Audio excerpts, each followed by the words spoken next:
Warahmatullahi wabarakatuh. Tidak terasa sudah kita sampai pada pertemuan yang ke-12 terkait dengan kunci sukses penerapan IT governance. Apa saja nanti yang menjadi kunci sukses penerapan IT governance di organisasi. Kita lihat di sini seperti biasa ada deskripsi singkat ya. IT governance merupakan usaha mensinergikan ya peran IT dan governance dalam mencapai sasaran dan tujuan organisasi. Nanti silahkan nanti dibaca ya.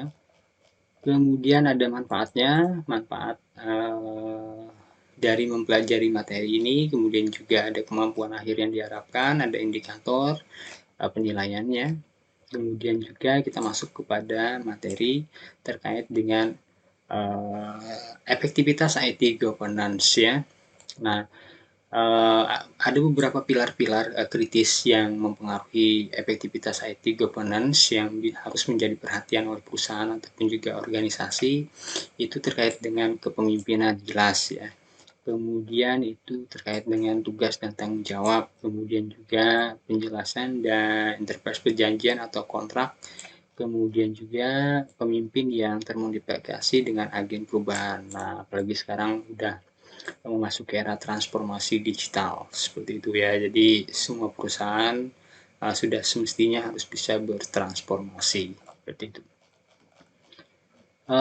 Kita lihat di sini ini peranan IT terhadap kinerja perusahaan.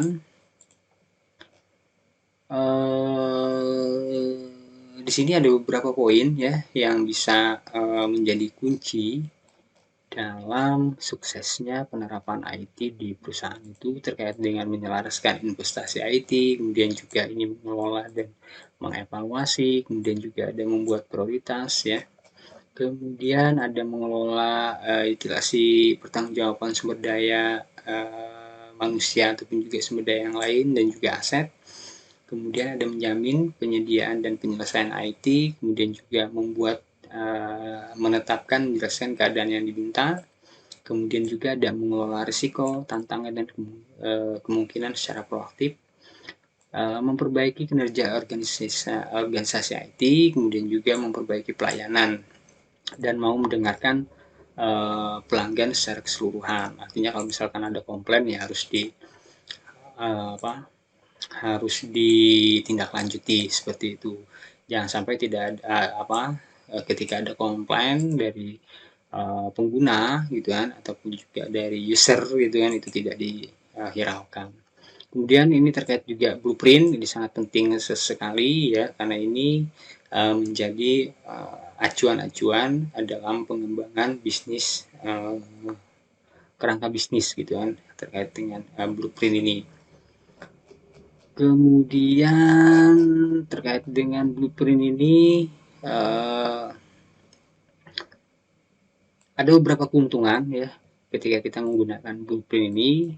Itu yang pertama itu adalah menyusun kekeliruan IT dan pertanggungjawaban untuk menjamin efektivitas dan etika manajemen. Kemudian juga di sini ada memperbaiki perencanaan, kemudian juga ada integrasi, komunikasi dan pelaksanaan antar unit bisnis dan kelompok IT ya.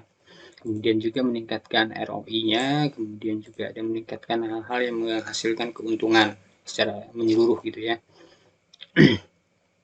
Kenapa ini penting juga pada poin pertama ini ya karena dalam setiap perkembangan teknologi informasi itu jangan sampai terjadi hal-hal yang tidak diinginkan. Jadi tindakan-tindakan kekeliruan atau apa gitu kan itu harus bisa di manajemen dengan baik seperti itu.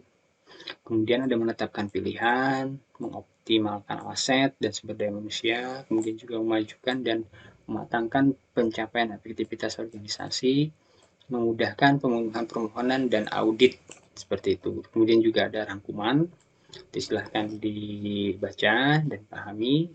Ada soal latihan, ada 5 ya. Ada esainya, silahkan nanti dilengkapi. Kemudian juga tugas ya. Di sini kunci sukses penerapan IT governance ya. Nanti silahkan juga cari referensi ya, jangan hanya bersumber dari buku ajar sini saja ya. Ini referensinya yang ada di sini bisa menjadi rujukan ya. Kemudian juga bacaan yang dianjurkan ini dari Prof. Eko Indrajit terkait dengan tata kelola teknologi informasi ya. Oke, sampai di sini dulu di pertemuan ke-12. Di pertemuan ke-13 kita akan sedikit belajar tentang skala maturity dari framework COVID. Seperti itu. Sekian, terima kasih. Wassalamualaikum warahmatullahi wabarakatuh.